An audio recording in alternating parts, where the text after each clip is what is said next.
파김치도 그렇고 작년에 김장김치도 다 네가 보내달라고 해서 보내준 거잖아. 냉장고에 김치통 하나 들어갈 자리 없다는 게 말이 되니? 그리고 그렇다고 어제 가져다 준 걸 손도 안 대고 버려. 근데 그럴 거면 뭐하러 해달라고 그런 거야? 그냥 그땐 먹고 싶어서 그랬지. 근데 바빠서 냉장고 정리할 시간도 없고 그래서. 냉장고에 김치통 자리 하나 만드는 것도 그렇게 귀찮았어? 5분이면 되는 걸. 그거 만들어서 가져오는 데는 얼마나 걸렸는지 알긴 아니? 알지. 버리면서 엄마 아빠 얼굴 같은 건 안 떠올랐니? 오늘 이야기 속 주인공은 68세 이정희 씨입니다. 그리고 그녀의 딸에 관한 이야기이죠. 이 씨에겐 딸이 무척 각별했습니다. 자식이라곤 딸 하나뿐이었고 가장 가까운 가족이자 친구이자 아들이나 마찬가지였습니다. 그만큼 의지했고 사랑했습니다. 그래서 딸에겐 뭐든지 해주고 싶었습니다. 내가 해줄 수 있는 게 있어서 기쁘다고 생각했습니다. 딸은 그렇지 않다는 걸 너무 늦게 깨달았을 뿐이었죠. 열무국수를 좋아하던 딸을 위해 직접 농사지어 김치까지 담가 서울로 찾아간 이 씨. 딸에게 무언가 바라고 한 행동은 아니었습니다. 그저 내 딸이 좋아하는 걸 기쁘게 먹어줬으면 하는 친정엄마의 마음이었죠. 그런데 그날 통째로 버려진 김치통을 발견한 이 씨는 무너져 내렸습니다. 비록 김치통 하나일 뿐이었지만 거기에 담긴 정성은 열무를 심을 때부터 시작이 된 것이었습니다. 그리고 그것 하나 전해주기 위해 먼 길을 달려온 이 씨.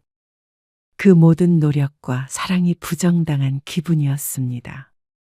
며느리가 그런다는 이야기는 심심치 않게 들어보았지만 친딸이 그럴 줄은 꿈에도 몰랐습니다.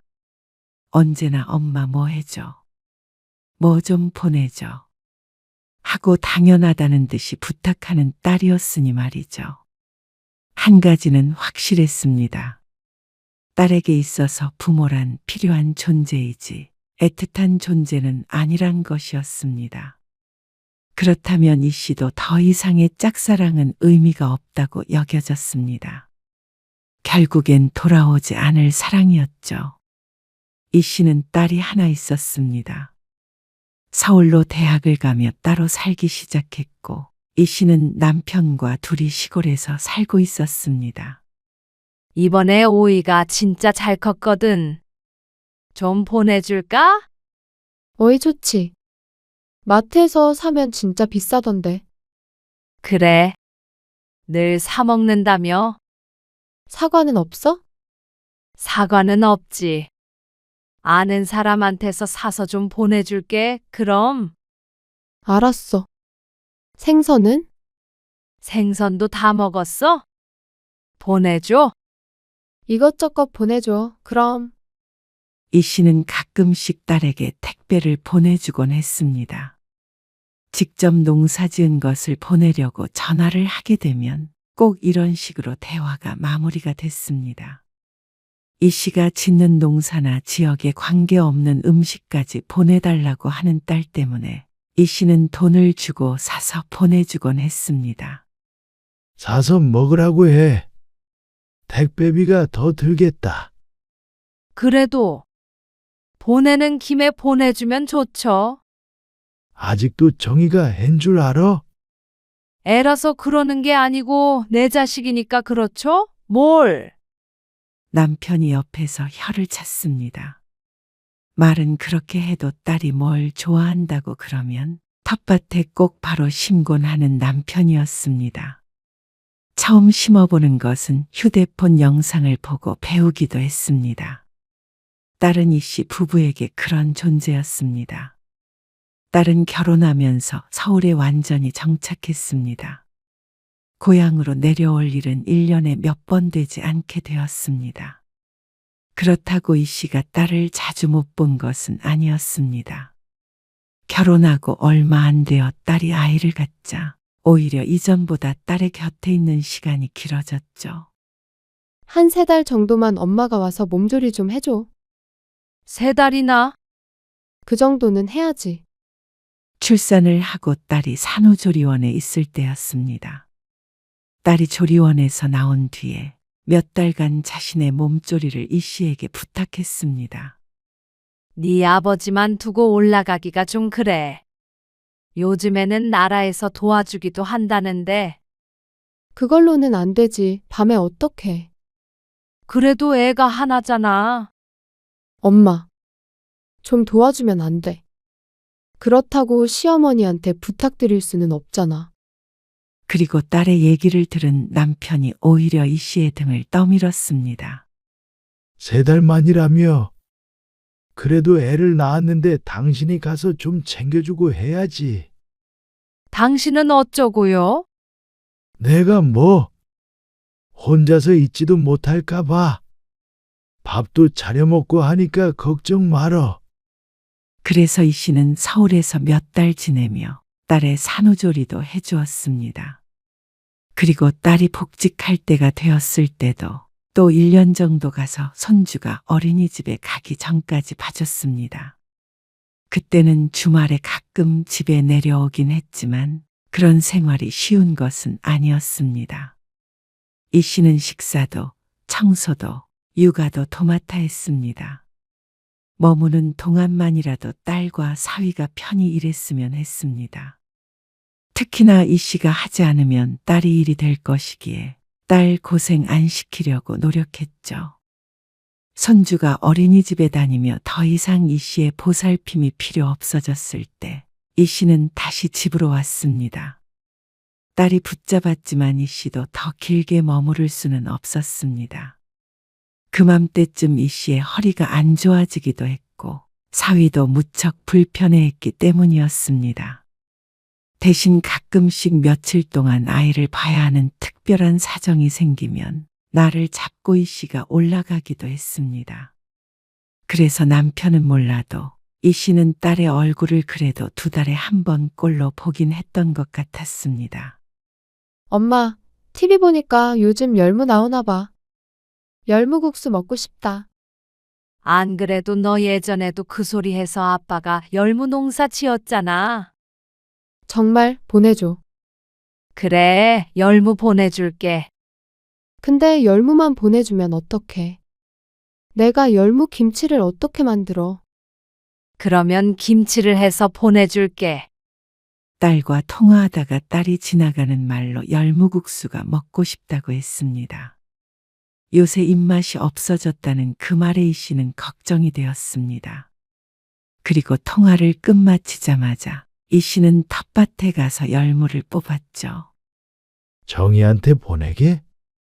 열무국수 먹고 싶다고 그러더라고. 그래? 남편도 그런 이 씨를 옆에서 적극적으로 거들었습니다. 그러고 나서 김치를 담갔는데 다음날 딸에게서 전화를 받았습니다. 엄마, 아직 택배 안 보냈지? 곧 보내려고. 왜? 아니, 나 내일 진짜 중요한 모임이 있거든. 그래서 혹시 엄마 안 바쁘면 와서 하루만 자고 가면 안 되나? 올라오는 김에 열무도 가지고 오고. 내일? 갑자기? 너무 갑작스런 딸의 요청에 이 씨는 당황스러웠습니다. 박서방이 갑자기 출장을 갔단 말이야. 애를 봐줄 사람이 없어.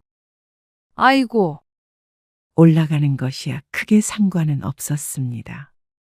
달리 일정이 있는 것도 아니었고 고속버스를 타고 가면 그렇게 힘든 것은 아니었습니다.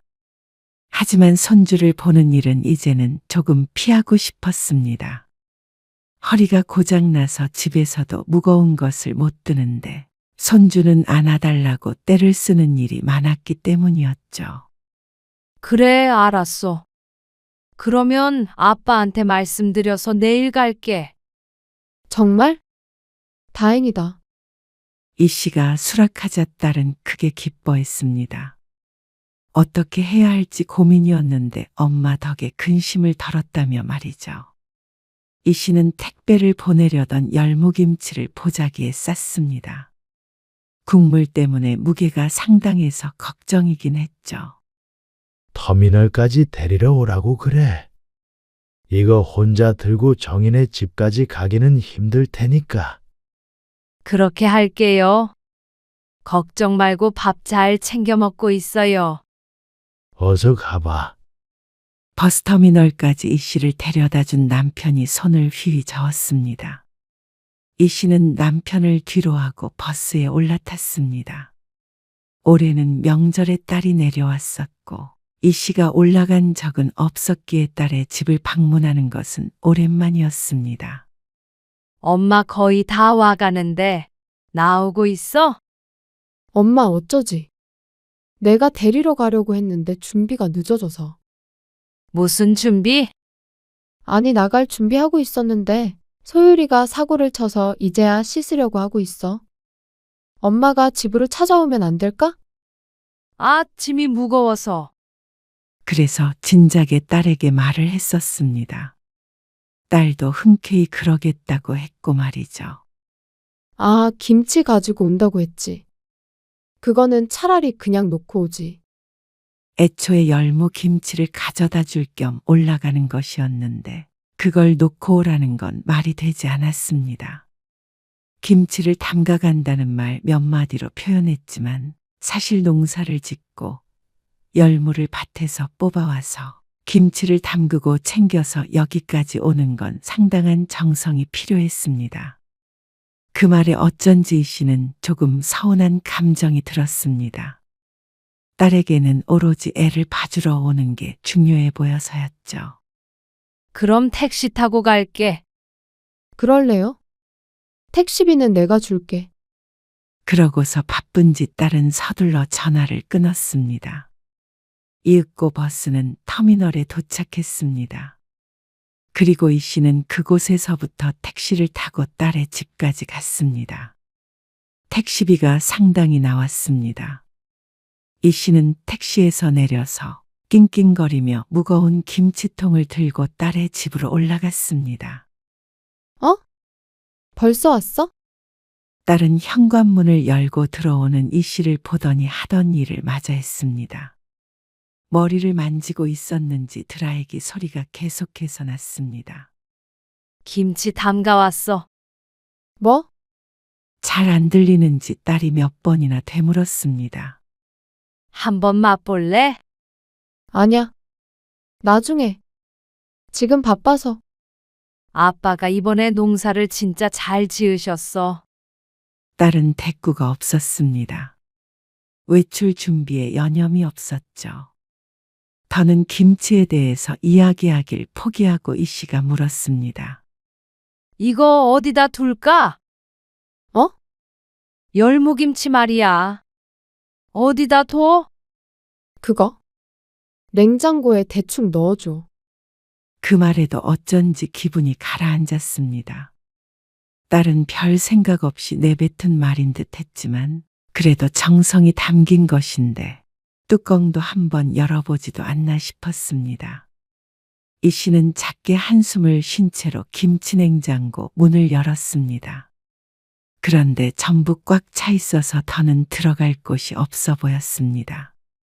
그 옆에 있던 냉장고 문을 열자 마찬가지로 도무지 자리가 없었죠. 아, 내일 내가 냉장고 정리할 거니까 일단 다용도실에 넣어줘. 부엌 앞을 지나다 딸이 말했습니다. 이 씨는 다용도실 문을 열어 김치통을 넣었습니다. 이렇게 먹을 게 꽉 차 있는데 뭘 더 해가지고 오란 것인지 몰랐습니다. 어젯밤에라도 좀 정리를 하자 하는 생각이 들었습니다. 하지만 이 씨는 잔소리를 하는 대신에 외출하는 딸을 배웅했습니다. 너무 늦진 않게 올게. 알았어, 어서 가봐. 딸은 집을 나섰고 손주와 함께 남겨진 이 씨는 손주를 돌보기도 하고 간단하게 청소도 했습니다. 냉장고는 치울 엄두가 나지 않아 그대로 두었습니다. 딸도 이 씨가 이것저것 만지는 건 그다지 좋아하지 않을 것 같았습니다. 당신 허리 괜찮아? 괜찮아요. 앉아서 애 보고 있어요. 당신은 밥 챙겨 먹고. 이미 먹었어. 내일 터미널로 데리러 갈게. 정희한테 터미널까지 좀 태워달라고 해. 알았어? 내 걱정은 말아요. 남편과 통화를 마치고 이 씨는 손주를 재웠습니다. 그리고 이 씨도 씻고 나오자 늦은 시간이 되었습니다. 딸을 기다리다가 자정을 넘겨서 잠이 들었죠. 정희야, 엄마 가야 돼. 얼른 일어나. 다음날 씻지도 않고 자고 있는 딸을 깨웠습니다. 얼른 출발해야 하는데 딸은 아직도 한밤중이었죠. 손주가 있으니 그냥 갈 수는 없어서 딸을 흔들었습니다. 아, 속쓰려. 술을 잔뜩 먹었는지 좀처럼 정신을 차리지 못했습니다. 콩나물국 끓여놨으니까 얼른 먹어. 가게. 벌써 10시야. 딸이 마지못해 일어나서 현관까지 이 씨를 배웅했습니다. 터미널까지 데려다 달라고 할 만한 상태도 아닌 듯 보였습니다. 냉장고 얼른 정리해서 열무김치 꼭 넣어. 까먹어서 몇 날 며칠 두고 못 먹게 만들지 말고. 그러자 딸이 갑갑하다는 듯이 숨을 내쉬었습니다. 알았으니까 얼른 가봐요. 열무국수 꼭 해먹고. 고개를 끄덕이는 딸에게 인사하며 이 씨는 집을 나섰습니다. 모처럼 만난 딸과 좀 더 시간을 보내면 좋겠지만 이 씨도 집에 돌아가서 할 일이 있었습니다. 오늘은 무거운 짐이 없기에 버스를 타고 터미널로 향했습니다. 그런데 터미널에 도착해서야 가방 속에 지갑이 없는 걸 깨달았습니다. 휴대폰 케이스에 있는 5,000원을 빼면 돈이 한 푼도 없었습니다. 아이고, 시간 낭비했네. 서둘러 나오려다가 오히려 더 늦게 되어 한숨이 나왔습니다. 이놈의 정신머리가 어떻게 된 게 아닌가 싶었습니다. 하는 수 없이 이 씨는 남편에게 조금 늦겠다고 연락하고 다시 딸의 집으로 돌아갔습니다. 다시 돌아가는 버스를 타고 딸이 사는 아파트에 도착하자 시간이 훌쩍 지나 있었습니다.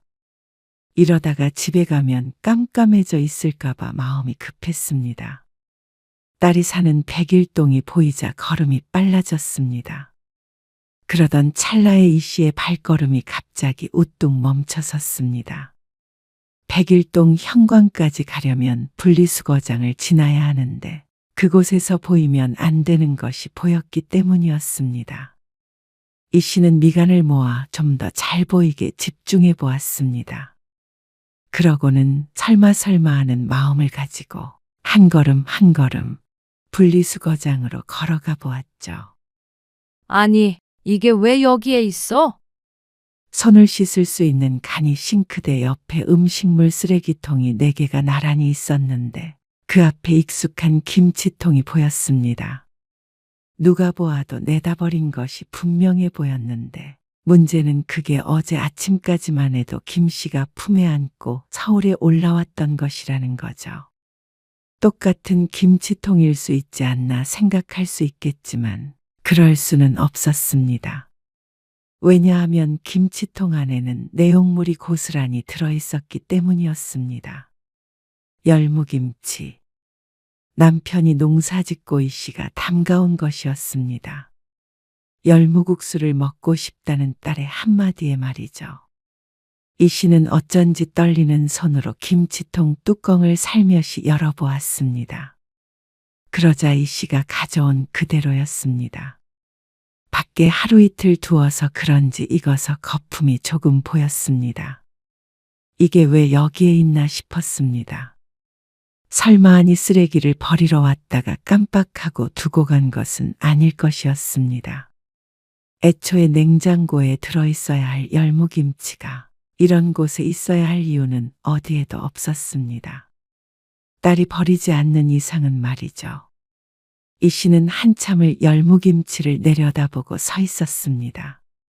쓰레기를 버리러 온 사람들이 지나가며 이 씨를 이상하게 바라보았습니다. 이 씨는 다시 뚜껑을 닫고는 김치통을 들어 올렸습니다. 그러고는 딸의 집으로 향했죠. 엄마 왜 다시 왔어? 뭐 놓고 갔어? 딸이 문을 열어주며 의아해했습니다. 이 씨가 집으로 들어서자 고개를 갸웃거리던 딸의 안색이 변했습니다. 그리고 그 눈길은 이 씨가 들고 있는 김치통을 향해 있었습니다. 엄마, 이거 어떻게 가져왔어? 보면 몰라? 손으로 들고 왔잖아. 그게 아니라. 지갑을 잊어서 다시 왔는데 이것도 도로 가져가야 되나 보다. 엄마, 그게 냉장고에 자리가 없어서. 뭐? 엄마도 봤잖아. 냉장고 꽉 찬 거. 김치 냉장고도 작년에 보내준 것도 그대로고.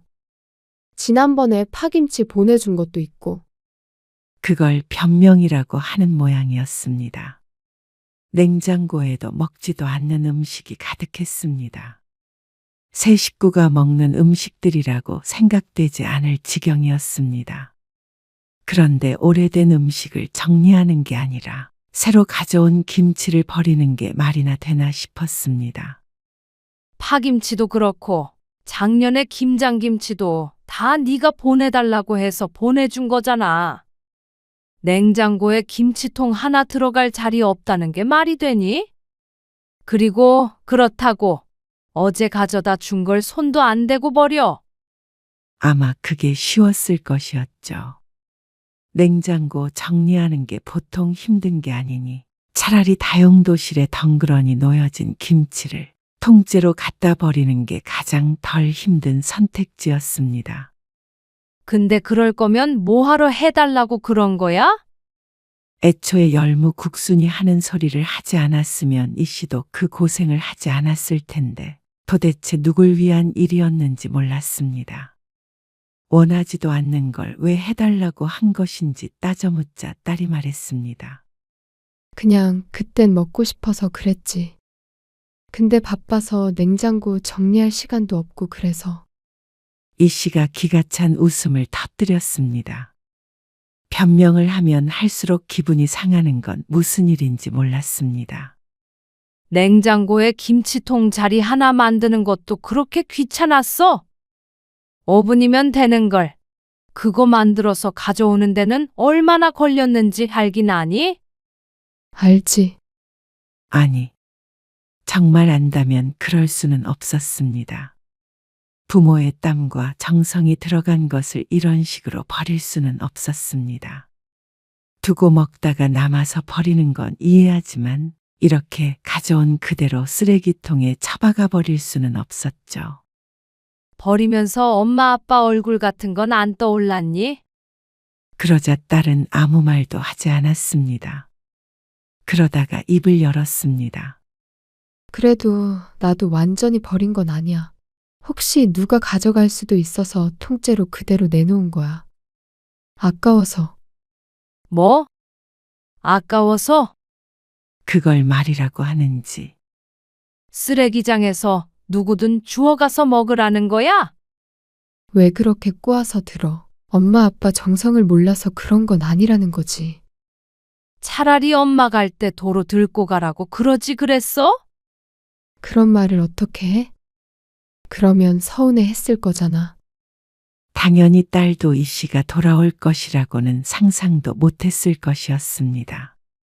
이 씨도 지갑만 놓고 가지 않았더라면 이런 일은 꿈에도 몰랐을 것이었죠. 그러면 엄마가 서운해할까봐 보내준 반찬들도 다 이렇게 버렸어? 그렇게 생각할 수밖에 없었습니다. 다 이런 건 아니야. 딸은 억울하다는 듯이 말했습니다. 하지만 다 이런 건 아니라는 말은 이런 적이 처음은 아니라는 말과도 같았습니다.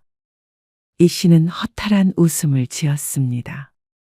여태까지 이렇게 정성스럽게 헛짓거리를 하고 있었나 싶었습니다. 차라리 보내달라고 안 했으면 서로 불편하고 귀찮은 일이 없었을 텐데 왜 이런 짓을 했나 도무지 이해가 가지 않았습니다. 너는 한마디 내뱉으면 그만이고 받아서 버리면 그만이지만 해달라는 반찬하고 김장하고 택배 붙이고 하는 게 그렇게 쉬운 일인 줄 아니? 딸은 대답이 없었습니다. 이 씨는 김치통을 내려놓으며 말했습니다. 도로 가져가려고 했는데 쓰레기장에 버려졌던 거 가져가 봐야 뭐 하나 싶네. 네가 가서 뚜껑 열고 음식물 쓰레기통에 제대로 버리던가 해. 이 씨는 그러고서 지갑을 챙겨 뒤돌아섰습니다. 딸은 그런 이 씨를 붙잡지 못했습니다. 집으로 내려오는 길 내내 가슴이 뜨거웠습니다. 목구멍에 용암을 머금고 있는 것 같기도 했습니다. 가슴을 쓸어내려도 우라가 가라앉지를 않았죠. 딸이 먹고 싶다는 소리에 얼마나 정성껏 준비했는지 몰랐습니다. 하지만 쓰레기장에 처박힌 부모의 사랑이 처량했습니다. 꼭 김치가 아니라 자신이 버려진 것만 같은 기분이었습니다. 맛있대? 돌아온 이 씨에게 남편이 물었습니다. 당연히 딸도 김치를 맛보았을 거라고 여기고 묻는 듯 했습니다. 이 씨는 차마 남편에게 있었던 일을 말하지 못했습니다. 이 씨가 받은 상처를 남편도 받을 걸 생각하면 착잡했습니다. 이 씨와 딸은 한동안 서로 연락하지 않았습니다. 딸도 아마 이 씨에게 미안해서 못하는 듯 했습니다. 그리고 이 씨는 딸에게 실망이 커서 더 이상 전처럼 전화통화를 하고 싶지도 않았죠. 엄마, 지난번에는 내가 미안해. 냉장고 정리는 싹 해놨어. 그래. 이 씨는 딸의 말에 퉁명스럽게 대답했습니다. 그러자 딸이 애교스럽게 말했습니다. 지난번에는 내가 너무 바쁘고 정신없고 그래서 그랬던 거 이해하지? 이제는 그런 일 없을 거야. 그러니까 지난번에 해줬던 열무김치 다시 해서 보내줄 수 있어? 딸은 나름대로 이 씨의 기분을 풀어주려고 한 말인 듯 했습니다. 그런데 반찬을 해달라고 하면 좋아할 거라고 생각하는 것 자체가 잘못되었습니다. 이제 너한테 반찬 해다 주는 일 없을 거야. 애 봐주러 가는 일도 없을 거고. 어? 엄마, 지난번에는 내가 미안하다니까. 그러면 엄마는 좋다고 다시 너 반찬해서 보내줘야 해? 그런 게 아니라 살다 보면 좀 서운한 일이 있을 수도 있지. 그렇다고 애까지 못 봐준다는 소리를 해? 지금 너 서운하다고 하는 소리야? 사과하러 전화한 줄 알았더니 때를 쓰려고 전화한 모양이었습니다. 이 씨는 딸의 요청을 단호하게 거절했습니다. 이제는 죽었다 깨어나도 딸의 부탁을 들어주는 일이 없을 것이었습니다. 그게 지난 며칠간 가슴에 피멍이 든 이 씨가 내린 결론이었습니다. 하지만 딸은 그걸 도저히 받아들일 수 없는 모양이었습니다. 그날 이후로도 몇 번 더 전화를 걸어서 말도 안 되는 소리를 했습니다. 냉장고 정리해서 먹을 거 없어? 김치도 오래된 거 다 버려서 김치 냉장고도 비었고 말이야. 그러면서 그걸 다시 이 씨 보고 채우라는 말이었습니다. 이번에는 버리는 일이 없다면서 말이죠. 하지만 한 번 속지 두 번 속는 바보는 아니었습니다. 그리고 쓰레기장에 있던 김치통은 아직도 눈앞에 생생했죠. 역시나 부모 가슴에 대못을 박은 자식은 그날의 일을 대수롭지 않게 생각하는 듯 했습니다. 그저 비밀 하나를 들켰지만 어쩔 수 없다는 듯한 행동이었습니다. 이 씨는 더욱 생각을 굳혔습니다. 엄마, 진짜 안 해줄 거야? 그리고 소율이도 엄마 보고 싶다는데? 이 씨는 딸이 보내온 문자 메시지에 답장을 했습니다. 그러자 딸에게서 바로 전화가 걸려왔습니다. 이게 뭐야? 계산서라니? 뭐긴 뭐야. 엄마가 너한테 해다 바친 거 정산하려는 거지. 정산이라니? 엄마가 딸한테 해준 걸 돈을 받아? 아무래도 공짜로 줬더니 그렇게 쉽게 버렸던 것 같아. 나는 괜히 공짜 노동만 했잖냐? 도저히 억울해서 안 되겠어. 그렇다고 돈을 내라고 그러는 게 어딨어? 재료비에, 차비에, 노동비에. 이게 다 뭐야? 지난번 열무김치 값이 왜 50만 원이야? 농사 지은 것부터 시작해서 여태 들인 노동력과 정성까지 합친 거야. 그렇다고 김치 한 통에 50만 원이 말이 돼. 원래는 거기에 곱하기 100은 해야 해. 그동안 너한테 보낸 게 그 정도는 되겠다. 뭐? 그러면 5천만 원 달라고? 그건 천천히 받도록 하고 네가 내다 버린 열무김치 50만 원은 지금 계좌로 보내줘라. 이 씨의 말에 따른 무척이나 황당해했습니다. 앞으로 뭐가 먹고 싶어서 보내달라고 하려거든 이렇게 계산해줘. 그러면 알바하는 셈 치고 해서 택배로 보내줄 테니까. 아, 참 애 봐주는 거는 곱하기 2 해야 하고. 말이 돼. 어떻게 엄마가 딸한테 그럴 수 있어? 엄마 아빠도 사람이야. 무조건 주기만 하는 사람이 아니야. 그러고서 전화를 끊었고 그 뒤로 이 씨의 성화에 따른 정말 50만 원을 입금했습니다. 그리고 그 뒤로는 다시는 무언가 보내달라는 소리는 하지 않았습니다. 더불어 손주를 봐주러 올라오라는 소리도 하지 않았죠. 대가를 지불하라고 했더니 이리도 편해질 줄은 몰랐습니다. 돈을 내기 싫기도 하겠고 이 씨가 으름장을 놓아서 더는 그럴 수도 없을 것이었습니다. 속이 후련한 한편 무척 씁쓸하기도 했습니다. 뒤늦게 이 사실을 알게 된 남편도 상심이 큰 모양이었습니다. 정희 걔는 어떻게 그럴 수가 있어? 딸과 통화도 제대로 하지 않는 이 씨가 이상했는지 이 씨를 추궁해서 알게 된 사건이었습니다. 그 뒤로 남편도 딸에게 전화를 하지 않았습니다. 게다가 명절에도 오지 말라고 혼쭐을 내준 참이었습니다. 정희 생각할 시간에 우리나 맛있는 국수 해먹고 말지. 이 씨 부부는 앞으로는 딸에게 신경을 끊기로 다짐했습니다. 남편의 말처럼 멀리 사는 딸을 챙겨줄 시간에 서로를 챙겼으면 훨씬 좋았을 것이었습니다. 자식이 뭐라고 그 고생을 했는지 몰랐습니다. 그런다고 알아주지도 않는데 말이죠. 딸은 크게 후회했습니다. 더 이상은 아무리 중요한 일이 있어도 손주를 맡기지 못했고 여태 이 씨에게 얻어먹던 반찬들을 돈 주고 사려니 아깝기도 할 것이었습니다. 무엇보다 언제나 딸 걱정뿐이던 부모와 완전히 단절된 삶을 사는 것을 괴로워했습니다. 든든한 친정부모 없이 사는 게 어떤 기분인지 딸도 느껴봐야 정신을 차릴 것이었습니다. 국수 들어요. 아이고, 맛있겠네. 이제 이 씨 부부는 맛있는 음식을 먹을 때 더 이상 딸을 떠올리지 않았습니다.